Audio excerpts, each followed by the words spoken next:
So, you adore cottage style and would love to add this style to your home, but you're not quite sure how to start. In today's visit, we will cover 3 cottage style DIY projects for 4 different rooms in your home. That's a total of 12 DIY projects.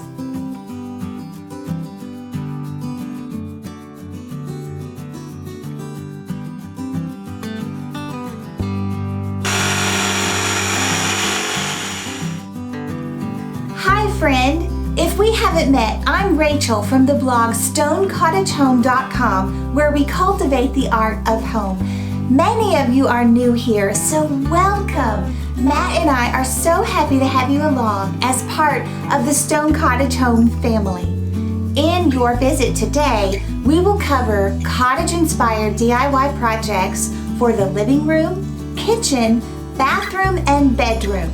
These projects will range in experience level from simple to a bit more involved, and in price from inexpensive to more of an investment.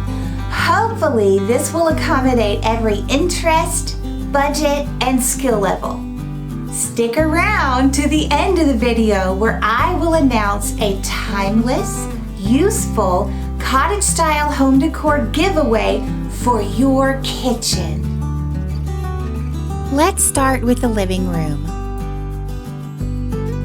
The first DIY project is simple and can be very inexpensive. Infuse your living room with color, comfort, and cottage style with a variety of throw pillows.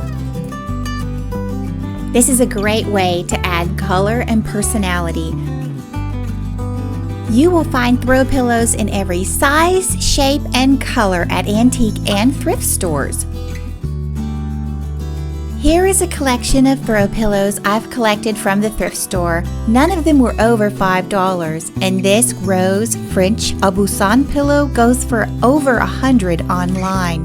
Most of these pillows are feather-filled, and all of them are washable. If you are looking for a simple way to add cottage style and comfort to your living room, this is a great place to start. I will link a few pillows for you in the description box below. If throw pillows add comfort, lighting adds ambiance.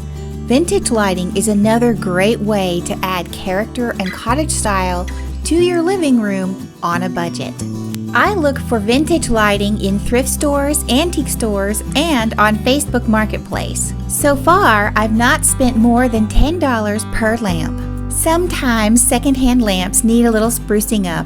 Here is a before picture of lamps that I have bought. A little elbow grease, a thrifted shade, and brand new candle covers. And these vintage lamps are ready to be used. I came across this classic French bouillette lamp at the thrift store for $7, and all it needed was replacement candle covers. The original candle covers are dirty, cracked, and distorted from heat. I found these beeswax mixed, hand-dipped looking candle covers online. This quick upgrade made such a big difference. For those of you that adore the French country cottage style, these are also wonderful for replacing the candle covers on French chandeliers. If you're interested in candle covers for your vintage lighting, you will find them linked for you down below. For our third DIY and decor project, we will be collecting old vintage books.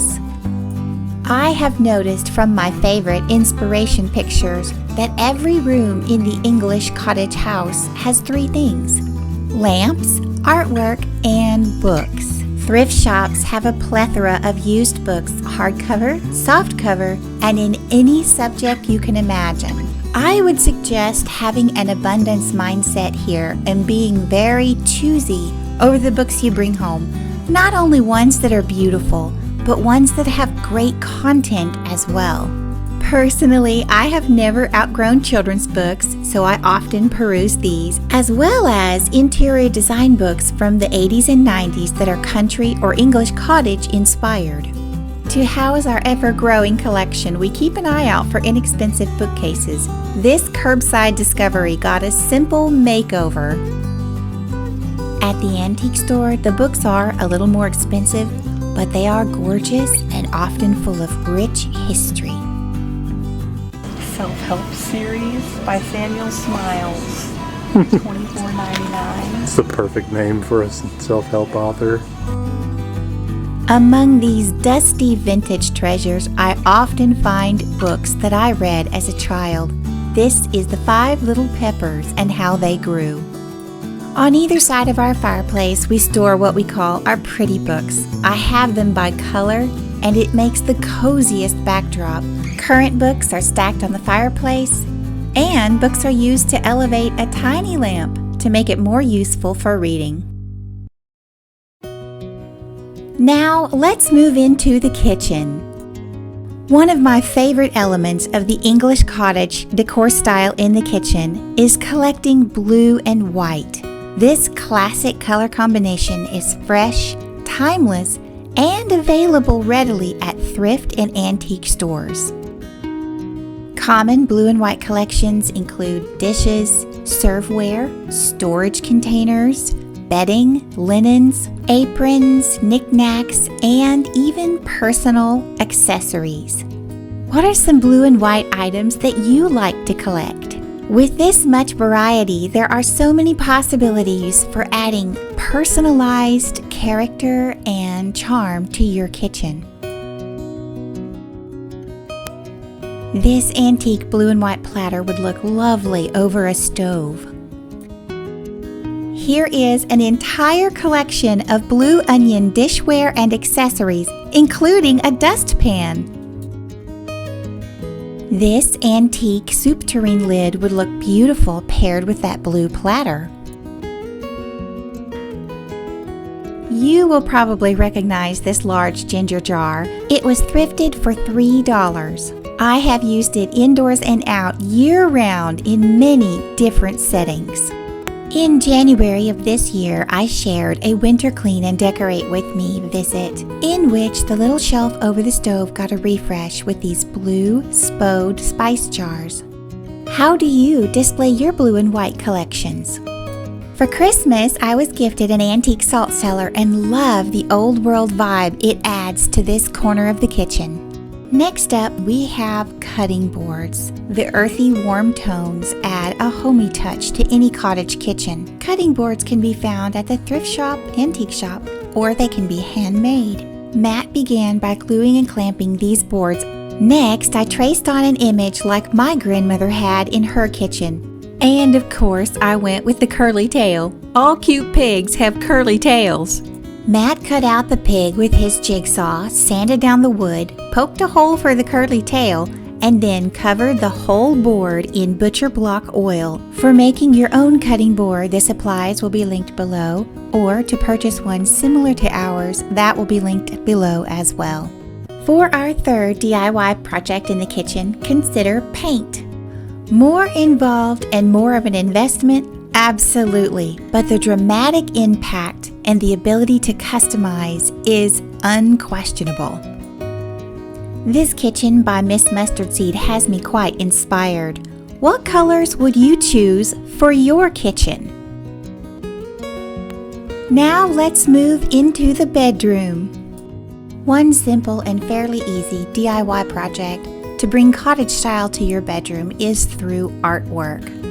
English cottage-style artwork can be displayed in a number of ways. You can have a gallery wall, stacked art, or a grid that looks like a window frame. Vintage-style or old-world artwork can be obtained at the thrift store fairly reasonably. This entire gallery wall in our guest bedroom was found at the thrift store. Granted, sometimes you do have to dig, but the treasures are worth it.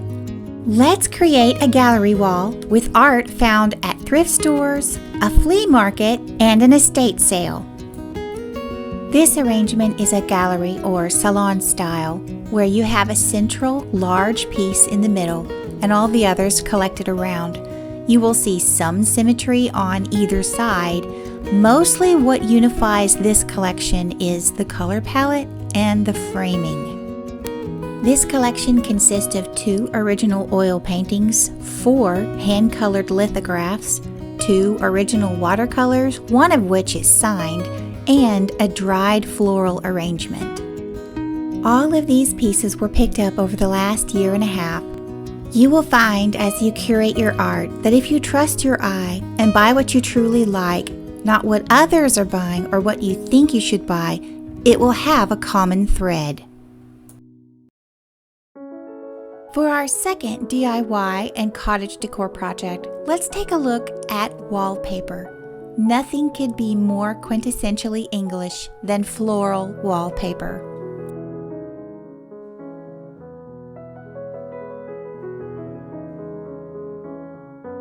If, like us, you've never hung wallpaper before, may I suggest that you start small. When we remodeled our guest bedroom, we decided on wallpapering one accent wall that would go behind the headboard. Also, papering just a portion of the wall helped to cut costs. To see the entire remodel, check the description box below. Now, this lovely English rose wallpaper is one of my favorite decor elements in the bedroom. There are a couple other places in our home now calling out for wallpaper. Let me encourage you to give wallpaper a try. There are so many options out there today. For our third DIY project in the bedroom, let me introduce you to the cottage-style pelmet or hard cornice. This is a hard, shaped valance that coordinates or exactly matches the curtains.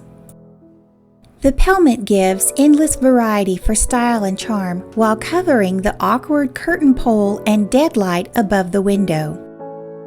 I have wanted to try this DIY project for quite a while and I am so excited. Matt has picked up a board at the hardware store for the pelmet. The plan is he will do the measuring and cutting, and then I will cover the board with quilt batting and fabric, then we'll hang the finished pelmet together. Matt measures to ensure that the pelmet will not jut out beyond the width of the curtains into the room.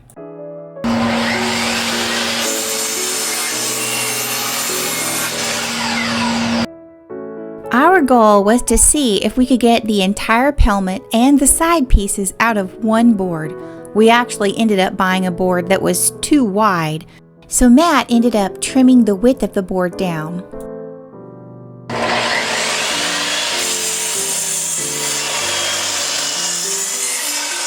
There are many shapes of pelmets out there. I wanted something simple.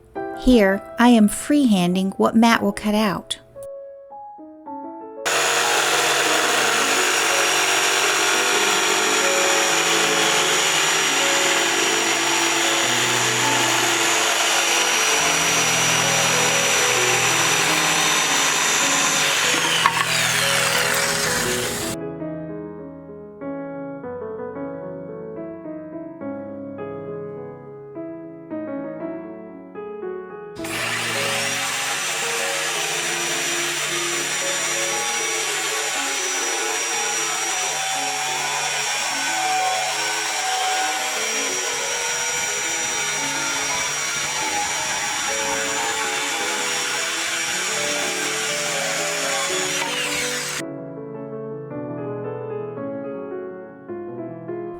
Now it is time to attach the side pieces to the central board that goes across the top.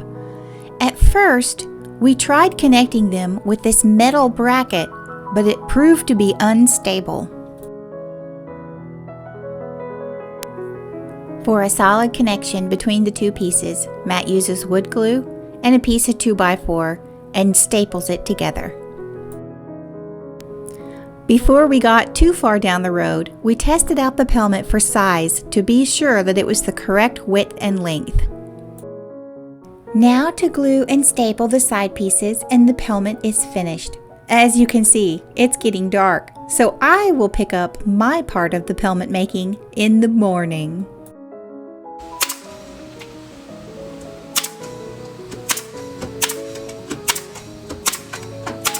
It looks amazing! I can hardly wait to see it upholstered. Okay, now it's my turn to get busy.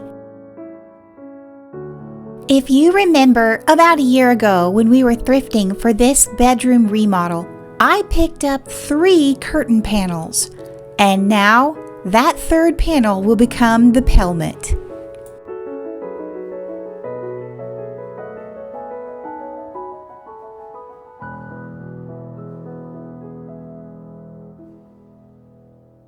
The first step is to cover the entire pelmet on the front and sides with quilt batting. I spread out the batting and cut it to size. As you can see, it's not quite long enough, so we will have to splice in one end. The tools for this project are very simple: a pair of sharp scissors and a stapler.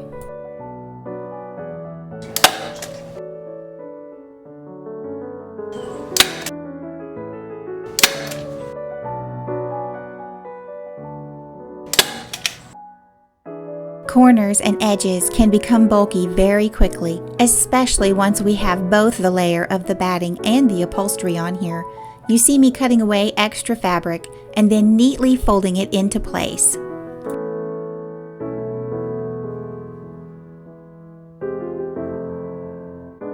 The quilt batting does not like to turn around sharp corners, so here you see I have cut into the corners and spread the fabric so that it will lay smoothly. To cover the end of the pelmet that was too long for the quilt batting, I simply add an extra piece, overlap, and nail it down. Halfway there! Now we simply repeat the process with the drapery fabric. Here is a close-up showing how the batting was clipped so that it would fit smoothly around the curves.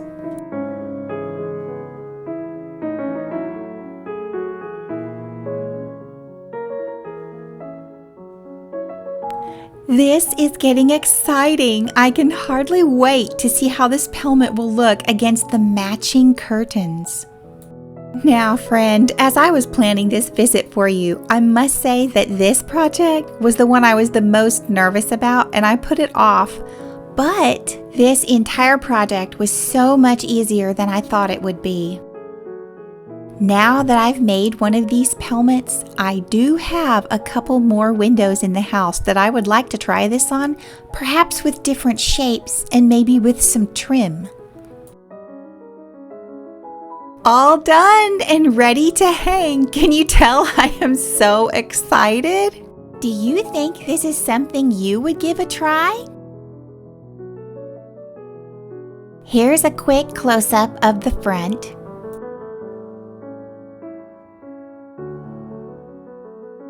And here's how the back turned out.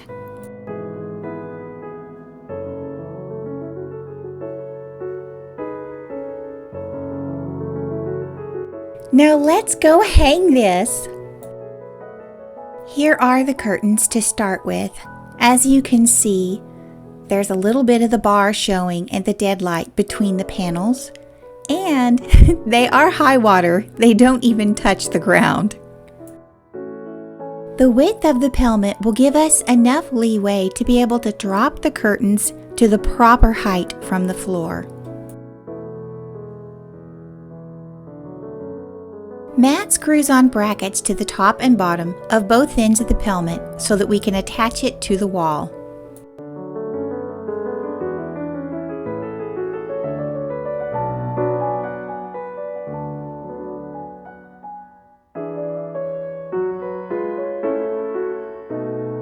Here we go!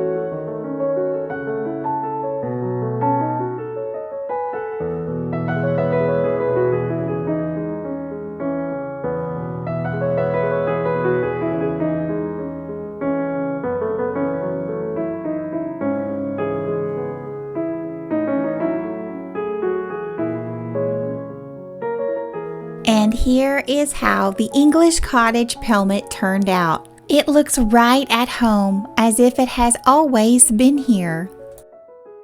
Not only does it add a sense of permanence and ground the room, but I think it balances out all of the artwork and busyness on the one wall to the side as you enter the room. I love it!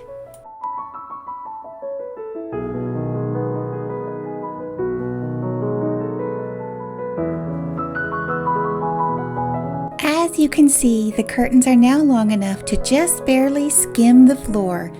This entire project cost approximately $40 and was completely worth it. Let me know if this is something you would want to try. Ah, friends, now we are on our final room, the bathroom. And yes, more art. For this particular project, my inspiration was from these English-looking botanical and bird prints. Do you ever have that aha moment where you have looked at a favorite picture over and over, and then suddenly you realize you could recreate that in your own home? Well, this picture with the mint green bathroom was that aha moment for me. I discovered these lovely botanical prints at the thrift store for $1 each, plus frosted glass, also $1 each, which I have already swapped out. So that takes care of the botanical prints, but what about the bird prints? Several years ago, I was looking through the stationery at the same thrift store. They had 2 packs of blank note cards. One was butterflies, which I gifted, and this one was hummingbirds. I have already used all but these last 6, which are my favorite. Now, every one of these is the same size and it has a white edge as if it were matted. I wonder if we can frame these and replicate that English bathroom. Let's go poke through my stash of vintage frames.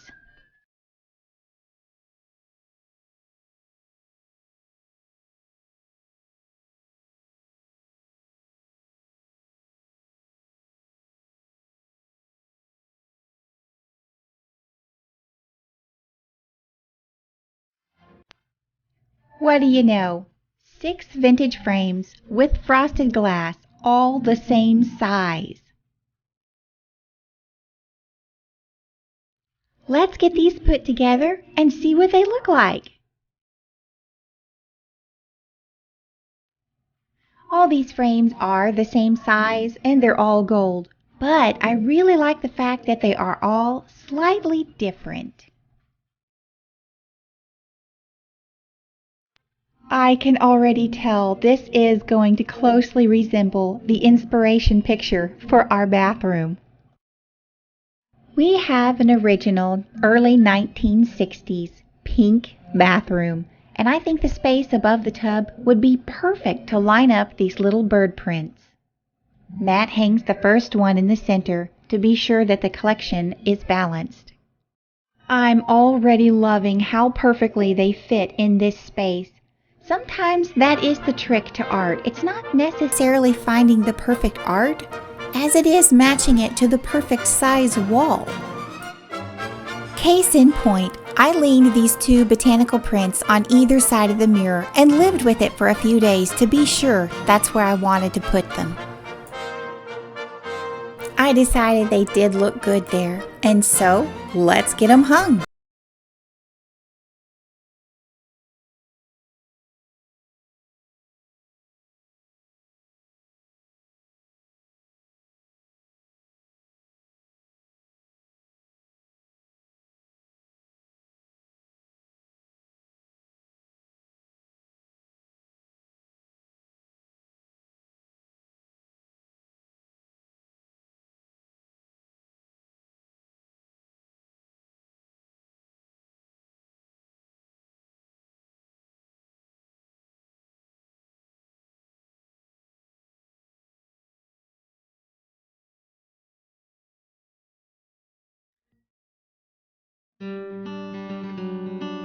Now for our second DIY and cottage decor project for the bathroom.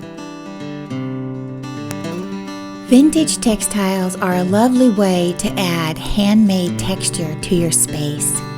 Here at the antique store, I am looking for some hand-embroidered linen table toppers or napkins to make a curtain for our bathroom window. The color palette in our bathroom is blue and white, so when I came across this hand-embroidered table topper with the scalloped edge and a basket, it was perfect. I cut it in half, hemmed the edge, and put it on a tension rod. This simple DIY project cost a total of $10. Now the final project for adding cottage style to your bathroom is definitely more involved and more of an investment. I love the look of an antique or vintage dresser turned into a vanity.